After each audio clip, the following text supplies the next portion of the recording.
की आशा नहीं जिनके साम्य भाव धन रखते हैं, निज पर के हित साधन में जो निश दिन तत्पर रहते हैं। स्वार्थ त्याग की कठिन तपस्या बिना खेद जो करते हैं, ऐसे ज्ञानी साधु जगत के दुख समूह को हरते हैं। बोलो पंच परमेष्ठी भगवान की जय। 1008 श्री आदिनाथ भगवान की जय। अंतिम तृतीय भगवान महावीर स्वामी की जय। जय बोलो आचार्य भगवान गुरुवर श्री विशुद्ध सागर जी महाराज की जय। जय बोलो मुनिषी सुप्रभ सागर जी महाराज की जय। जय मुनिषी प्रणत सागर जी महाराज की जय। जय जैन बंधु। समीचीन विकल्पों का सम्यक समाधान इस लोकप्रिय कार्यक्रम में मैं आप सभी का स्वागत करता हूँ। मुनिश्री सुप्रभ सागर जी महाराज के पावन मुखारविंद से हम सब लोग समीचीन विकल्पों का सम्यक समाधान सुन रहे हैं। देश विदेश विभिन्न प्रांतों से जो हमें विकल्प प्राप्त हो रहे हैं, उस विकल्प को मुनिषी सुप्रभ सागर जी महाराज एवं मुनिषी प्रणत सागर जी महाराज के माध्यम से हम सब लोग समीचीन विकल्पों का श्रवण कर रहे हैं। इस कार्यक्रम के दौरान जो पूछे जाने सवाल है, उस सवालों की प्रतियोगिता का नाम है सुविशुद्ध ज्ञानधारा प्रतियोगिता।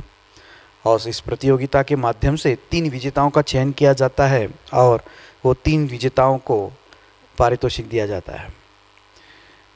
ये जो कार्यक्रम है, ये जो प्रतियोगिता है, इसका मूल उद्देश्य कोई स्पर्धात्मक बढ़ावा देने का नहीं है। इसका उद्देश्य मात्र और मात्र इतना ही है कि जो ज्ञान धारा आचार्य भगवान ने प्रवाहित की है, उसमें हम लोग और आगे बढ़ते जाए और इस जिनवानी की सेवा कर पाएँ।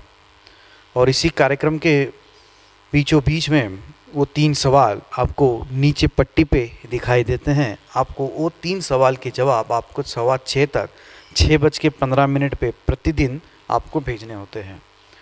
मैं मुनिश्री के चरणों में बारंबार नमोस्तु करता हूँ एवं आज के कार्यक्रम को यही से प्रारंभ करते हुए उनसे यही आशीष मांगता हूँ कि स्वामी आपका आशीष ऐसे ही हमारे ऊपर बना रहे। नमोस्तु नमोस्तु नमोस्तु महाराज जी। ओम नमः सिद्धेभ्य। पंच परमेष्ठी भगवान की जय। परम पूज्य आचार्य भगवंत गुरुवर विशुद्ध सागर जी मुनि महाराज जी की जय। परम पूज्य मुनि श्री सुप्रभ सागर जी महाराज जी की जय।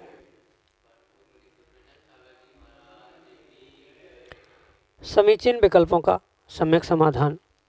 सम्यक ज्ञान की एक ऐसी अनूठी विधा जिसके माध्यम से हम अपने मन में उठने वाले उन अनेकानेक विकल्पों का सम्यक समाधान परम पूज्य मुनि श्री सुप्रभ सागर जी महाराज के मुखारविंद से प्रतिदिन प्राप्त कर रहे हैं।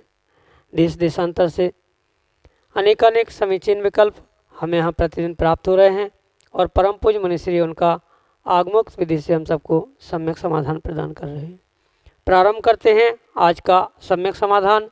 और आज का पहला विकल्प अमलाहा सीहोर मध्य प्रदेश से बाल ब्रह्मचारी श्रीपाल भैया जी परम पूज्य मुनि श्री के चरणों में त्रिकाल त्रिभक्ति पूर्वक कोटि कोटि नमोस्तु निवेदित करते हुए अपना समीचीन विकल्प रख रहे हैं कि महाराज जी सम्यक दृष्टि और मिथ्या दृष्टि जीव की स्थूलता से पहचान कैसे करें।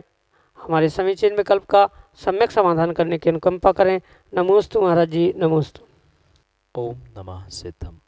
परम पूज्य आचार्य भगवान गुरुवर विशुद्ध सागर जी महाराज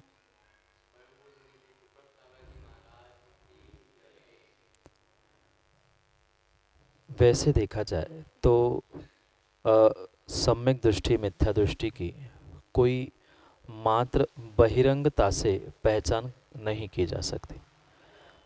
अगर हम सम्यक दृष्टि मिथ्या दृष्टि के निमित्त से पहचान करना ही चाहते हैं तो उस विषय में हम ये समझें कि हम निश्चय न से किंचित भी किसी भी प्रकार से कौन सम्यक दृष्टि है कौन मिथ्या दृष्टि है उसको नहीं परख सकते हैं। पर व्यवहार पक्ष की दृष्टि से या व्यवहार क्रियाओं की दृष्टि से हम पहचान अवश्य कर सकते हैं कि कौन सम्यक दृष्टि और कौन मिथ्या दृष्टि। पर साथ साथ भैया जी मैं अवश्य कहना चाहता हूँ कि दूसरों की पहचान करने की जगह व्यक्ति अगर स्वयं की ही इस विषय में पहचान करने लग जाए तो उसका स्वयं का अवश्य ही कल्याण हो सकता है। क्योंकि जब भी दूसरे पर दृष्टि जाएगी या दूसरे की पहचान करने पर की बात आएगी, तब तब वह दृष्टि भी हमारी पर में जाने के कारण से हो सकता है। हम उनके दोष आदि देखने के निमित्त से मिथ्या दृष्टि आदि भी हो सकते हैं। इसलिए इस बात को बहुत अच्छे से समझने का भी हमें प्रयास करना होगा। जो बहिरंग रूप से मिथ्या दृष्टि और सम्यक दृष्टि की पहचान व्यवहार पक्ष से, व्यवहार क्रिया से की जाएगी, उसमें हमें सबसे पहले ये देखना होगा कि क्या वह जीव व्यक्ति भगवान यानी सच्चे देव शास्त्र गुरु की विनय करता है, क्या उनके दी हुए उनका उपदेश, उनके वाणी पर वह श्रद्धा करता है, क्या जो निर्ग्रंथ गुरु उस शास्त्र को जो लिख रहे हैं या लिपिबद्ध करने वाले या उसका कथन करने वाले जो गुरु है, उन पर उनकी श्रद्धा है कि नहीं है। श्रद्धा भले ही भीतर का विषय हो, पर उस श्रद्धा से युक्त हुए जो वह कार्य कर रहा है, उसके कार्य से, उसके परिणति से ही वह जीव की श्रद्धा कितनी, कैसी और किस प्रकार की है वह समझ में आती। कभी कभी व्यक्ति ये दिखाने का प्रयास करता है कि मैं देवशास्त्र गुरु का परम भक्त हूँ, बहुत उनको मानता हूँ, उन पे श्रद्धान है, पर जहाँ भी दिखाने की बात आएगी, अपने आप को विशेष भक्त बताने की या कुछ विशेषता बताने की जब भी दृष्टि उस व्यक्ति के पास होगी, वह उसकी सहज सरल श्रद्धा नहीं होगी, वहाँ दिखावे के कारण से मायाचारी होगी। और जहाँ ऐसी मायाचारी है, हो सकता है वहाँ श्रद्धान हो भी या नहीं भी हो। इसलिए बहिरंग रूप से, स्थूल रूप से हम उस व्यक्ति की या अपनी स्वयं की भी परीक्षा इसी प्रकार से कर सकते हैं कि हमारा मन सच्चे देवशास्त्र गुरु की सेवा करने में, हमारा मन सच्चे देवशास्त्र गुरु की पूजा पाठ आदि आदि करने में लग रहा है कि मात्र हम दिखाना चाहते हैं कि मैं धर्मात्मा हूँ, लोग मेरी प्रशंसा करें कि मैं भगवान की पूजा अभिषेक करता हूँ, मैं गुरु की सेवा करता हूँ। ऐसा सुनने से अगर हमें संतुष्टि मिल रही है या इस सुनने के लिए कोई ऐसा कार्य कर रहा है, तो उस पर भी प्रश्न चिन्ह खड़ा हो सकता है। इसलिए बहिरंग रूप से और स्थूल रूप से व्यक्ति को अपने स्वयं की और दूसरे की मात्र उसकी उस शरीर से, वचनों से और मन से होने वाली जो विनय है, अविनय है, उसके निमित्त से भी हमें समझना होगा कि व्यक्ति किस प्रकार से सच्चे देवशास्त्र गुरु की विनय कर रहा है।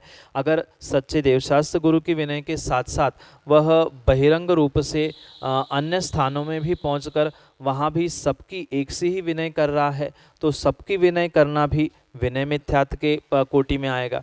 अगर सच्चे देवशास्त्र गुरु की विनय भी कर रहा है पर उसमें एकांत पक्ष को ही मानता है, मतलब मैं मात्र पारसनाथ भगवान की ही पूजा करूंगा, बाकी 23 तीर्थंकर मेरे लिए पूज्य नहीं है, मैं आदिनाथ भगवान ही पहले तीर्थंकर थे इसलिए उनको मानूंगा, 24वें तीर्थंकर छोटे हैं मैं इसलिए उनको नहीं मानूंगा, या इसी विषय को गुरु जिनवाणी में लगाते हुए मैं मात्र सुप्रभ सागर को ही मानूंगा, अन्य को मैंने गुरु नहीं मानता हूँ, वे ही एक सच्चे गुरु है। ऐसा किसी भी प्रकार से देवशास्त्र गुरु के विषय में एकांत मान्यता, एकांत धारणा है, तो वो भी एकांत मिथ्यात्व के कोटि में आएगा। मात्र तत्वों के प्रति एकांत नहीं, देवशास्त्र गुरु के प्रति भी एकांत मिथ्यात्व की कोटि में आएगा। क्योंकि मिथ्यात्व के जो 5 भेद बताए हैं आगम में आचार्य भगवंतों ने, विपरीतता को भी स्वीकार कर रहा है, तो वह विपरीत एक मिथ्यात्व है। एकांत को यानी एक ही पक्ष को मानने वाला वह एकांत मिथ्या दृष्टि है। सभी को मानकर सबकी विनय करने वाला, सभी संप्रदायों को और सभी स्थानों पर हाथ जोड़ के विनय करने के लिए पहुंचने वाला, वह भी विनय से युक्त मिथ्या दृष्टि कहा गया है। ऐसे जितने जितने उस मिथ्यात्व के भेद बताए गए हैं, क्योंकि स्थूल रूप से 5 भेद बताए हैं, सूक्ष्म रूप से उस मिथ्यात्व के अनेक भेद हुआ करते हैं, और जिसकी उसमें परिणति साक्षात जाते हुए दिख ही रही है। जो कुदेव कुगुरु कुशास्त्र आदि की सेवा कर रहा है, जो 6 अनायतन हैं उनके सेवा करने में, उनकी प्रशंसा करने में लगा है, वह नियम से वह बहिरंग रूप से और स्थूल रूप से मिथ्या दृष्टि ही समझना होगा, क्योंकि उसके भीतर की श्रद्धान की परिपूर्ण रूप से हम परीक्षा अंतरंग रूप से नहीं कर सकते, पर उनकी बहिरंग परिणति, कौन कहाँ किस प्रकार से विनय कर रहा है, किस प्रकार से नहीं कर रहा है, उस दृष्टि से ही हम उसके सम्यक्त की और मिथ्यात्व की परीक्षा कर सकते हैं। पर वह भी स्थूल रूप से, बहिरंग रूप से, अंतरंग रूप से, निश्चय से और करणानियों की अपेक्षा से, कोई भी कर्मों का क्षयोक्षम ना जानने से, भीतर के भावों को परिपूर्ण रूप से छदमस्त नहीं जान सकता। इस कारण से हम मात्र और मात्र स्थूल रूप से, व्यवहार पक्ष से, बहिरंग कारणों से, परिणति से ही जीव की परीक्षा सम्यक मिथ्यात्व रूप कर सकते हैं, अन्यथा निश्चय से या अंतरंग से नहीं होती। इस बहिरंग परिणति को देखते हुए, उनकी विनय को, श्रद्धा को, समर्पण को, उनकी क्रियाओं को आदि सबको देखते हुए निर्णय किया जा सकता है, मात्र किसी एक पक्ष से या मात्र किसी एक क्रिया से नहीं, अपितु उसकी दिनचर्या क्या है, कुछ समय उनके साथ रहकर ही उसके सम्यक मिथ्यात्व का स्थूल रूप से हम निर्णय कर सकते हैं। यही आपके लिए सम्यक समाधान। आयुषी जैन, चिरगांव, झांसी, उत्तर प्रदेश से मुनि श्री के चरणों में बारंबार नमोस्तु निवेदित करते हुए अपना समीचीन विकल्प रख रहे हैं कि महाराज जी, अष्टमी चतुर्दशी को शुभ तिथि माना जाता है, तो सम्यक समाधान के माध्यम से इनका महत्व बताने की अनुकंपा करें। नमोस्तु महाराज जी, नमोस्तु।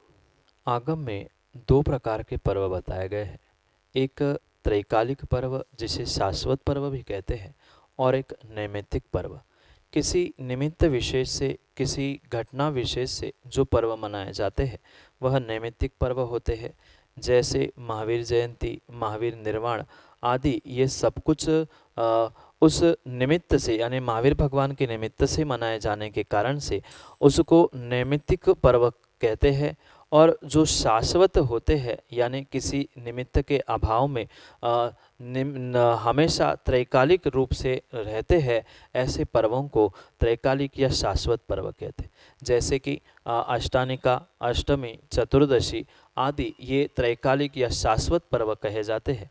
और इसी कारण से अष्टमी चतुर्दशी को विशेष रूप से पर्व संज्ञा देते हुए उन्हें त्रैकालिक या शाश्वत पर्व घोषित आचार्य भगवंतों ने किया है।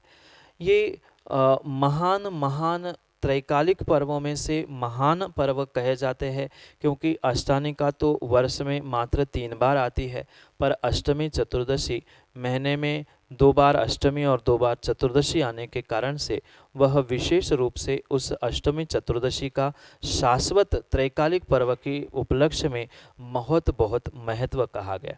साथ में कुछ इसमें तर्कपूर्ण बातें भी हमें समझनी होगी, जो कि आगम परिप्रेक्ष्य में पूर्वाचार्यों ने कही है। जो ये आगम ग्रंथों में आचार्य भगवान ने अष्टमी चतुर्दशी को इतना विशेष प्राधान्य देते हुए उस दिन प्रोषदोपवास, उपवास, एकासन, रस त्याग आदि आदि जितने भी कारण बताए हैं विशेष व्रतों के लिए, इन्हीं दिनांकों को या इन्हीं तिथियों को इसलिए ग्रहण किया गया है क्योंकि उस दिनों में अक्सर यही देखा जाता है कि अष्टमी चतुर्दशी के दिन जीवों के परिणाम बहुत सहजता से ही बिगड़ जाते हैं। या आप अनुभव कर लेना कि जितने भी विश्वव्यापी, देशव्यापी बहुत बड़ी बड़ी दुर्घटनाएं घटी है, वह भी लगभग अष्टमी के 1-2 दिन आगे पीछे या अष्टमी चतुर्दशी आदि के दिनों में ही हुई है। जैसे चंद्रमा की कलाएं घटती बढ़ती है, वैसे ही समुद्र के पानी में भी वह बढ़ोतरी और कम होता हुआ आपने विज्ञान के किसी इसमें पढ़ा होगा। वैसे ही जैसे समुद्र की पानी में और चंद्रमा की कलाओं के कारण से अंतर आता है, वैसे ही उन शुक्ल पक्ष, कृष्ण पक्ष, अष्टमी, चतुर्दशी, चंद्रमा की कलाएं आदि निमित्त नैमित्तिक संबंधों को समझते हुए जीवों के परिणाम भी बदलते देखे जाते। और इसी कारण से मुख्यतः से इस अष्टमी चतुर्दशी दिनों में विशेष रूप से उपवास, तपस्या, प्रोषदोपवास आदि आदि अनेक प्रकार के व्रत आदि की व्याख्या प्राप्त होती है।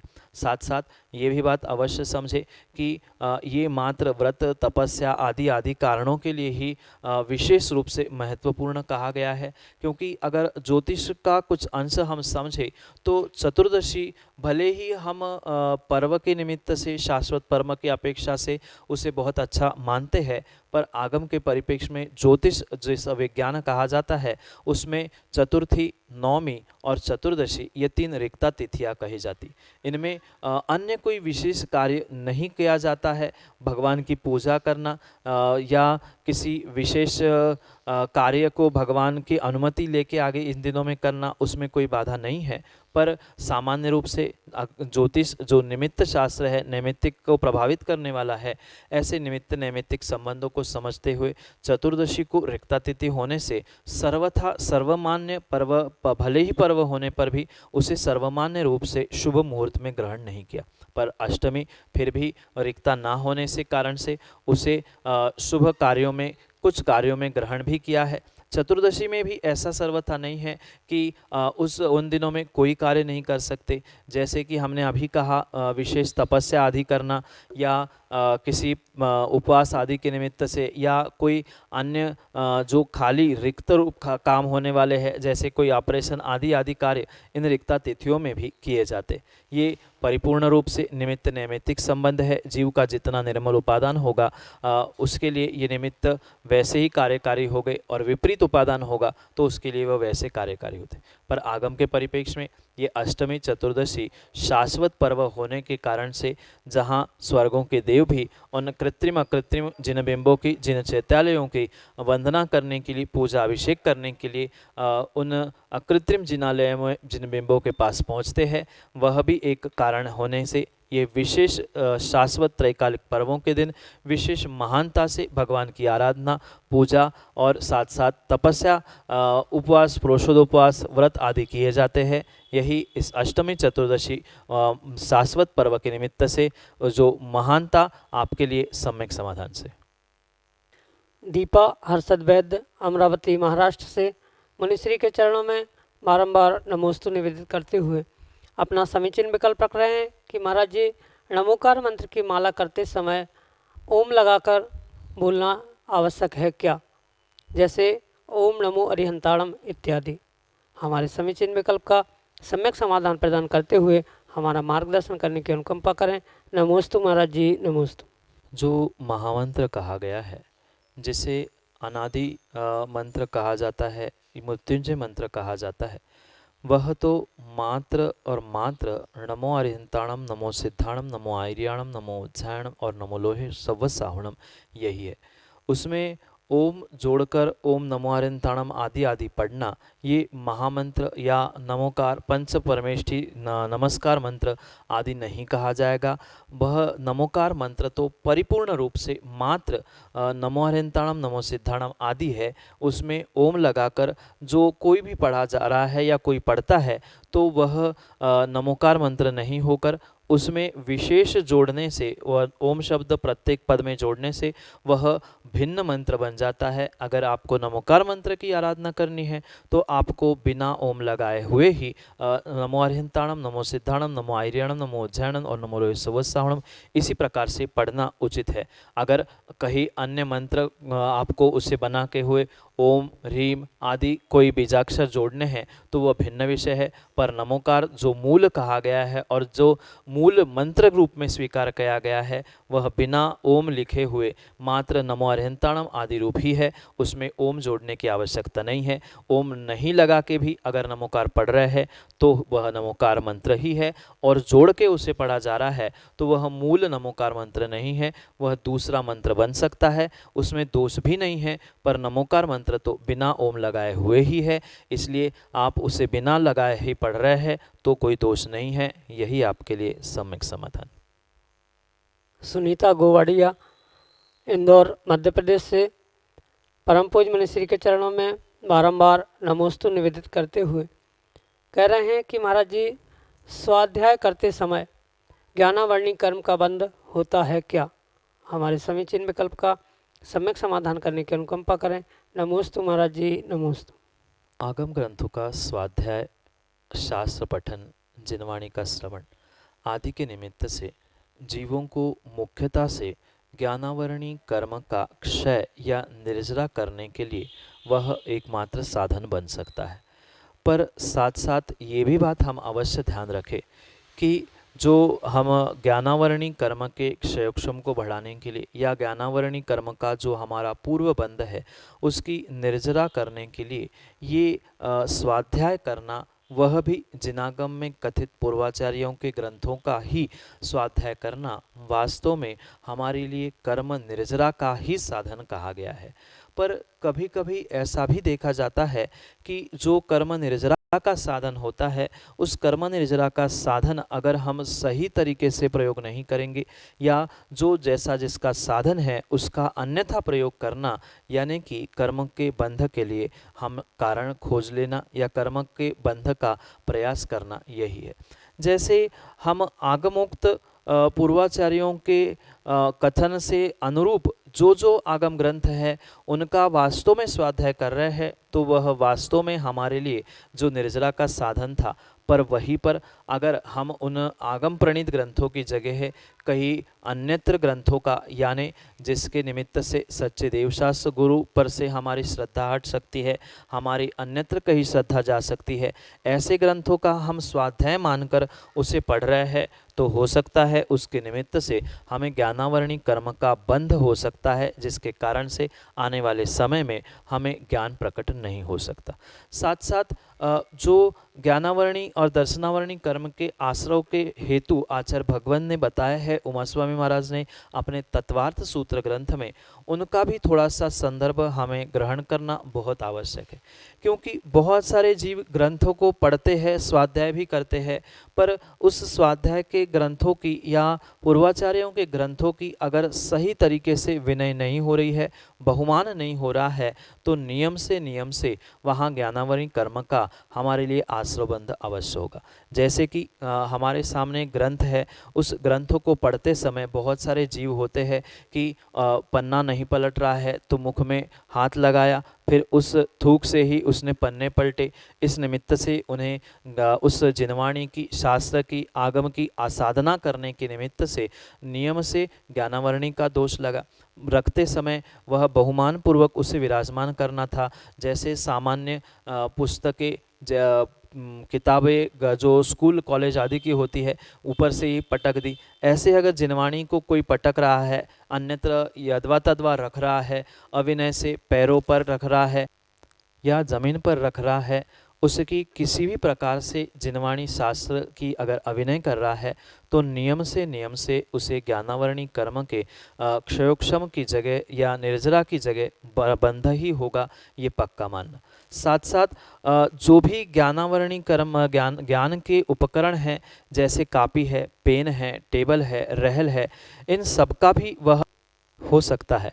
इसलिए जो हमें निर्जरा का साधन जिनवाणी या उपकरण अन्य मिले थे, उसका दुरुपयोग करने से, उसकी आसाधना करने से, उसका अन्यथा प्रयोग करने से हमें नियम से स्वाध्याय करते समय भी ज्ञानावरणी कर्म का आश्रय हो सकता है।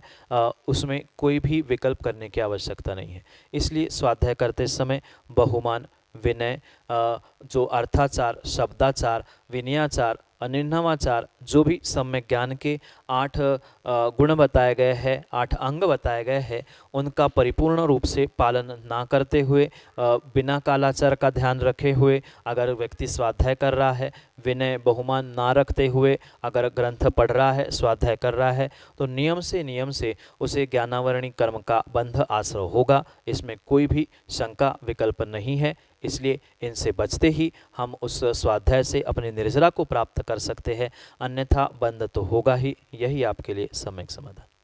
अंशिता जैन, ललितपुर, उत्तर प्रदेश से परम पूज्य मुनिश्री के चरणों में बारंबार नमोस्तु निवेदित करते हुए अपना समीचीन विकल्प रख रहे हैं कि महाराज जी, किसी गांव में कुएं के पानी की व्यवस्था ना होने पर भगवान का अभिषेक, पूजन आदि बोरिंग के पानी से किया जा सकता है क्या?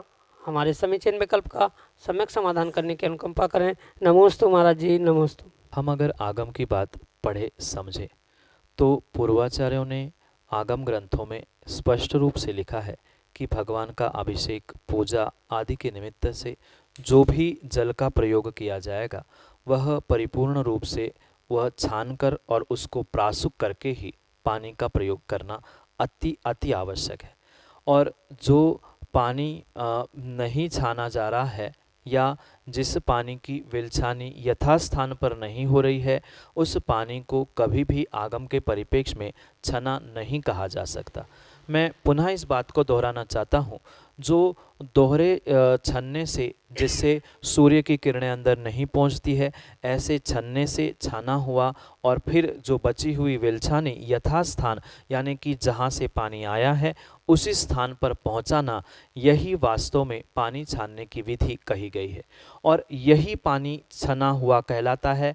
अन्य किसी भी प्रकार से खींचा गया, मोटर से खींचा गया या ट्यूबवेल से, बोरवेल से खींचा हुआ पानी कभी भी छना हुआ नहीं कह सकते, क्योंकि वह मोटर से प्रेशर से आया हुआ पानी, बहुत सारे जीव तो उसमें ही मर गए।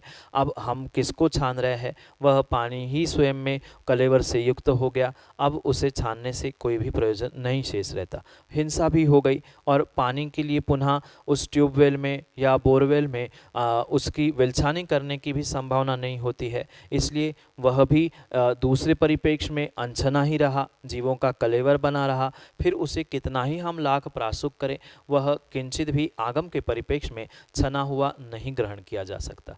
और जो पानी छना हुआ नहीं है वह कभी प्रासुक भी नहीं हो सकता, और प्रासुक नहीं है तो अप्रासुक जल से, अनछने जल से भगवान का अभिषेक करने की आगम में आज्ञा नहीं है। हाँ, जहाँ व्यवस्था नहीं है वहाँ कोई बोर के, कोई ट्यूबवेल के पानी का प्रयोग कर रहे हैं, पर वास्तव में देखा जाए तो आगम के परिप्रेक्ष्य में यह करना उचित नहीं है। जहाँ की जैसी व्यवस्था चल रही है उसमें मैं इतना ही कहना चाहता हूँ कि ठीक है, अभिषेक के लिए कोई बहुत बड़ा साधन या बहुत बड़ा सारा पानी नहीं लगता।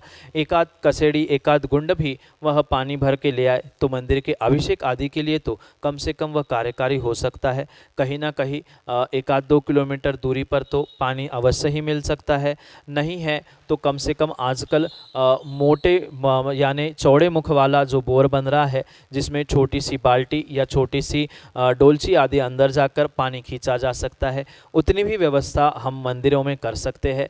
पर आगम में मात्र और मात्र छने हुए यानी जिसकी विलछानी यथास्थान उसी कुएं में पहुंच रही है, वही पानी आगम के परिप्रेक्ष्य में ग्रहण करने योग्य है। अभिषेक और आहार दान के निमित्त से अन्य सभी अनछना ही कहलाया जाएगा। यही आपके लिए सम्यक समाधान। जय जन बंधु, आप हम सभी देख रहे थे समीचीन विकल्पों का सम्यक समाधान इस कार्यक्रम को।